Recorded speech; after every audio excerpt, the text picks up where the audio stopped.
السلام علیکم معزز خواتین و حضرات، اس طرح کی پیاری پیاری ویڈیو دیکھنے کے لیے ہمارے چینل کو سبسکرائب کریں اور بیل کے آئیکن کو دبائیں تاکہ آپ کو ہماری ویڈیو سب سے پہلے ملتی رہے۔ اولاش، یہ سب کیا ہے؟ کیا تم زندہ ہو؟ میں بھی زندہ ہوں۔ کیا ہم دنیا میں ہیں؟ اس نے سر ہلایا۔ میں نے دیکھا کہ خوشی سے اس کی آنکھوں میں آنسو آ گئے تھے اور تب میری نظر سامنے کھڑے ہوئے ہاروس پر پڑی۔ میرا حلق اب کھل چکا تھا۔ اولاش نے مجھے دیکھتے ہوئے کہا، آرام کرو اسناکیہ، اب تم بالکل ٹھیک ہو۔ اولاش نے بڑے پیار سے یقین دلایا۔ مجھے اپنے بارے میں بتاؤ، میں نے آہستہ سے کہا۔ نقاہت سے میری آواز نہیں نکل رہی تھی۔ ہاروس نے قریب آ کر آہستہ سے کہا، باتیں بعد میں کر لینا، ابھی تم کو آرام کی ضرورت ہے، سو جاؤ۔ اب ہم برابر والے خیمے میں انتظار کریں گے۔ اولاش کی روحانی قوت نے تمہیں نئی زندگی عطا کی ہے۔ میری آنکھ کھلی تو خیمہ میں لیمپ جل رہا تھا۔ میرا بخار اتر چکا تھا اور حیرت انگیز طور پر میں خود کو بالکل توانا محسوس کر رہی تھی۔ میں سوچنے لگی کہ کیا میں نے کوئی حسین خواب دیکھا یا واقعی اولاش یہاں آیا تھا۔ اسی لمحے ہاروس اندر داخل ہوا۔ میں نے بے ساختہ پوچھا، کیا اولاش واقعی یہاں موجود ہے؟ ہاروس نے سر ہلا کر حامی بھری۔ وہ لشکر کے ساتھ ہے اور لوگوں کا روحانی معالج ہے۔ خوشی سے میرا سارا وجود جھوم اٹھا۔ میرا محبوب زندہ ہے، میرے اولاش میرے پاس ہے۔ محترم ہاروس، اولاش کی موجودگی کا علم آپ کو کب سے تھا؟ میں نے پوچھا۔ کاہن اعظم نے افسردہ نگاہوں سے مجھے دیکھا۔ تقریباً 11 ماہ قبل سے، انہوں نے فکر مند لہجے میں کہا۔ ہندوستان کی سرحدوں میں داخل ہوتے ہی مجھے اطلاع ملی تھی کہ لشکریوں کے ساتھ ایسا شخص سفر کر رہا ہے جو ہر تکلیف کا علاج روحانی طریقے سے کرتا ہے۔ علاج بالاعتقاد کا یہ ماہر لشکر کے ساتھ چلنے والے خدمت گاروں کے ساتھ رہتا تھا۔ مجھے تجسس ہوا، تلاش کیا تو دیکھا کہ وہ اولاش ہے۔ میں نے تم کو نہیں بتایا کیونکہ میرا خیال تھا کہ اس خبر سے تم کو اذیت ہوگی۔ تم اب سکندر کی بیوی ہو، لیکن جب تمہاری جان بچانے کی تمام تدبیریں ناکام ہو گئیں تو میں نے اسے بلوایا۔ میں نے دانستہ تمہارے کمرے میں سب کو یہ کہہ کر ہٹا دیا تھا کہ روحانی علاج کے لیے مکمل تنہائی اور یکسوئی ضروری ہے۔ میں نے آہستہ سے التجا کی، خدا کے لیے مجھے اس سے ذرا دیر کے لیے ملوا دیجیے۔ ہاروس نے مجھے سرزنش کی نظروں سے دیکھتے ہوئے باہر چلے گئے، لیکن کچھ دیر کے بعد ہی اولاش خیمے میں داخل ہوا۔ سحر زدہ نظروں سے اس کے حسین چہرے کو دیکھتی رہی۔ وہی سرخ سنہرے بال، وہی معصوم چہرہ اور وہی خوبصورت آنکھیں جن میں ہر لمحہ محبت کے چراغ روشن رہتے۔ اوہ اولاش، اولاش! اور میں اس کے سینے سے لگ کر سسکیاں لینے لگی۔ تم مجھے چھوڑ کر کہاں چلے گئے تھے؟ اولاش احتیاط سے کام لے رہا تھا کیونکہ کچھ فاصلے پر ہاروس ہماری جانب پشت کیے کھڑا تھا۔ میں نے واپس بابل پہنچنے کی کوشش کی، تم کو پیغام بھیجنا چاہا، لیکن افسوس کچھ ممکن نہ ہو سکا، اس نے افسردہ لہجے میں کہا۔ میں نے تمہارا بہت انتظار کیا اولاش، اور مجھے تمہارے وعدے پر یقین تھا، لیکن قدرت کو کچھ اور ہی منظور تھا۔ پھر بھی یقین جانو اولاش، زندگی کی آخری سانس تک میں تم سے اسی طرح محبت کرتی رہوں گی۔ میں اپنے وعدے پر آج بھی قائم ہوں اسناکیہ، اور مجھ میں کوئی تبدیلی نہیں آئی، اس نے سرگوشی کی۔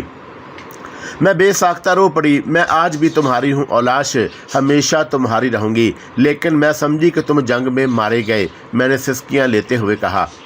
اس نے مجھے تسلی دی۔ ہم زیادہ دیر باتیں نہ کر سکے کیونکہ قدموں کی چاپ سن کر ہاروس نے خبردار کیا کہ سکندر کا ایک خاص شاہی دستہ بازیابی کے لیے اس طرف آ رہا ہے۔ دستہ جب اسناکیہ کی خبر گیری کے لیے اندر داخل ہوا تو اولاش وہاں سے جا چکا تھا۔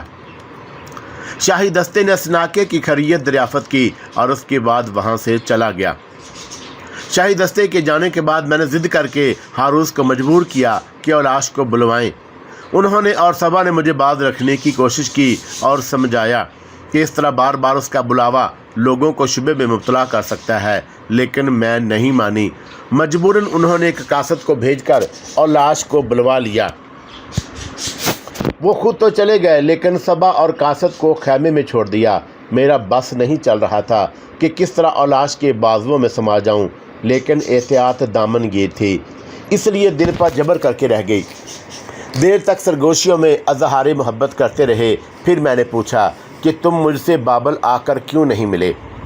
وہ چند لمحے تک مجھے پیار بھری نظروں سے دیکھتا رہا، پھر ٹھنڈی سانس لے کر بولا، لمبی کہانی ہے، شاید میں کبھی نہ ملتا، کیونکہ سکندر جیسے بادشاہ کی بیوی کے حضور میں بازیابی کی ہمت مجھ میں نہ تھی، لیکن تمہاری بیماری نے مجھے مجبور کر دیا۔ اس نے ایک ٹھنڈی سانس لے کر کہا، ایس کی جنگ کے بعد میں گرفتار ہو گیا، جہاں غلاموں کے ساتھ مجھے بھی ایک نامور طبیب کی غلامی میں دے دیا گیا۔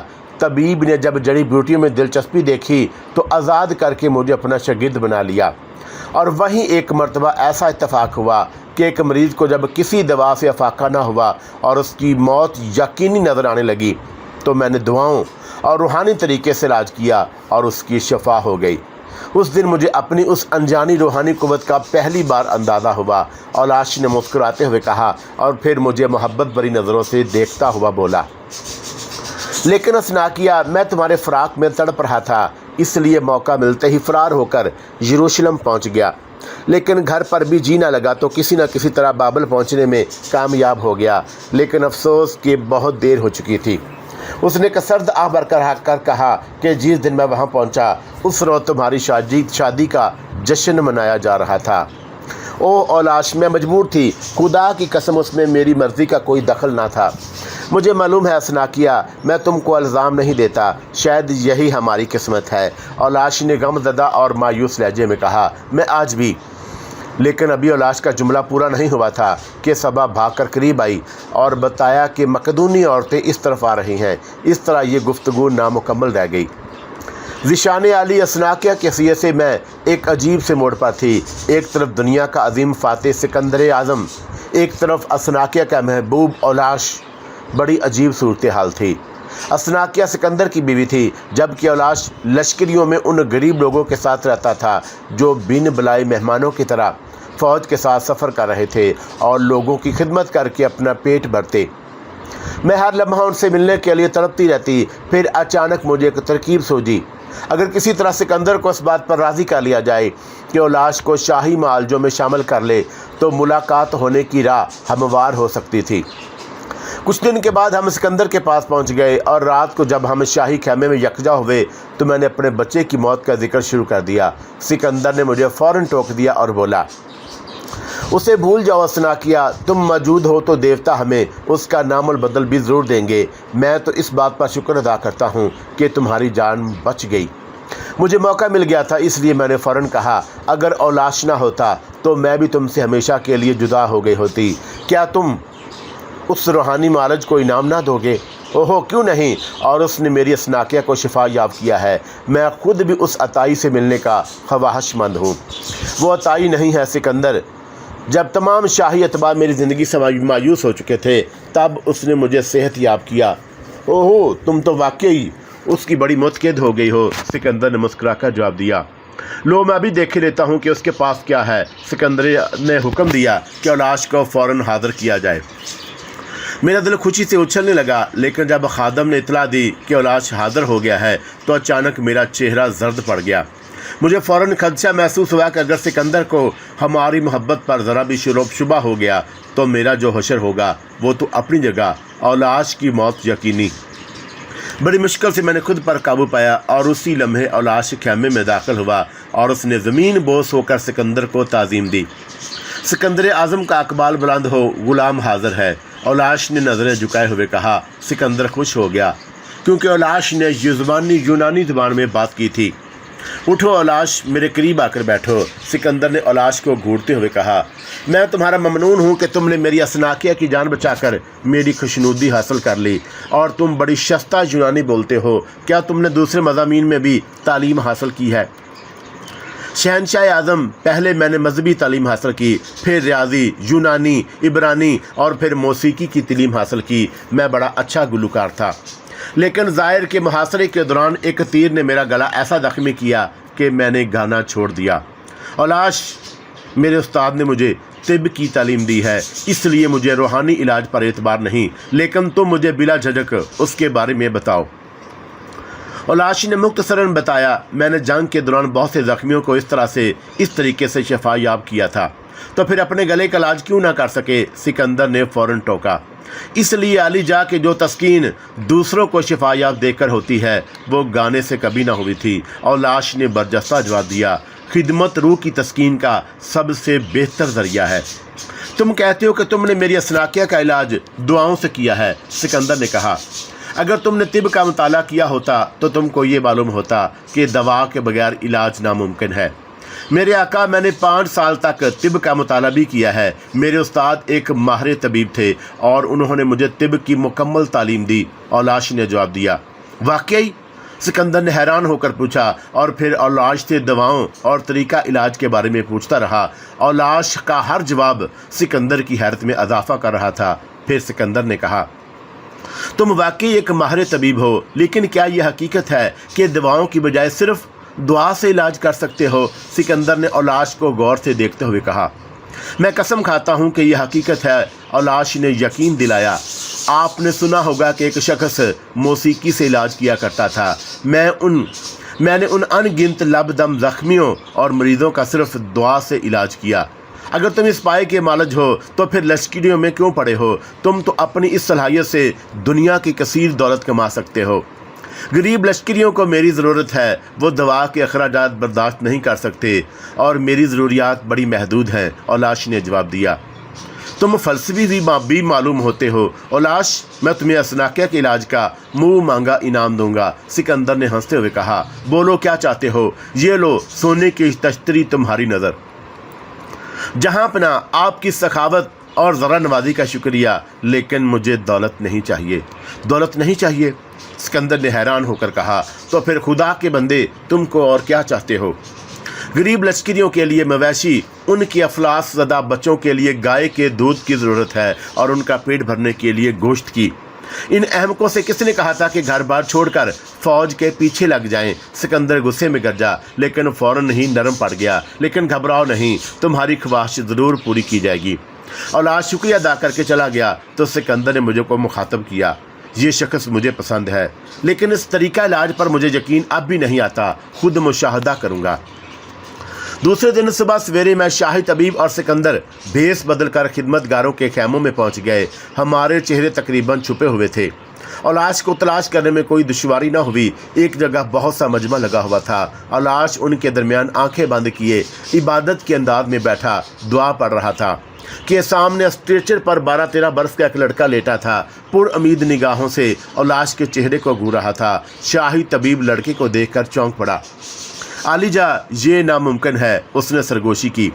میں اس لڑکے کا معائنہ کر چکا ہوں اور اس کی دونوں ٹانگیں مفلوج ہو چکی ہیں، اب یہ کبھی نہ چل سکے گا۔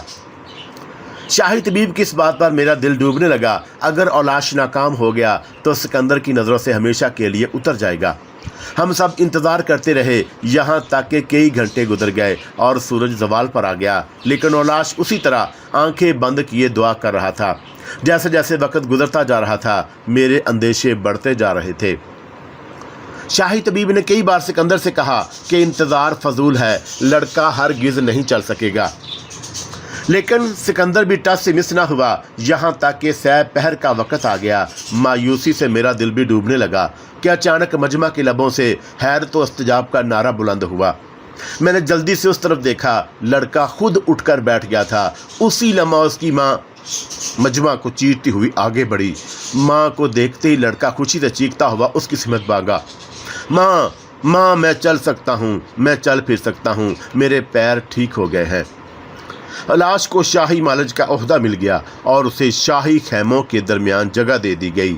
میرا دل خوشی سے جھوم رہا تھا، اب میرا محبوب ہر لمحہ میرے قریب رہے گا۔ لیکن سکندر نے صبح ہوتے ہی لشکر کو کوچ کا حکم دیا۔ ہم 14 دن مسلسل سفر کرتے رہے۔ اس دوران مجھے اولاش کو صرف دور سے دیکھنے کا موقع مل سکا، اور پھر ایک دن جب ہم گرمی سے بدحواس ہو چکے تھے، پہاڑوں کی ڈھلوانوں سے اترتے ہوئے سپاہیوں نے خوشی سے چلانا شروع کر دیا، انڈس انڈس۔ ہم دریائے سندھ کے کنارے پہنچ گئے۔ فاصلے پر ایملش کا لشکر خیمہ زن نظر آ رہا تھا۔ ہم جیسے ہی قریب پہنچے، کمانڈر نے آگے بڑھ کر سکندر کا خیر مقدم کیا۔ یہ اٹک کا علاقہ تھا جہاں دریائے سندھ کی چوڑائی نسبتاً کم تھی۔ گرمی اور پیاس سے نڈھال لشکریوں اور جانوروں نے جی بھر کر دریا کے پانی سے خوب خود کو سیراب کیا۔ پانی دیکھ کر ان میں زندگی کی لہر دوڑ گئی۔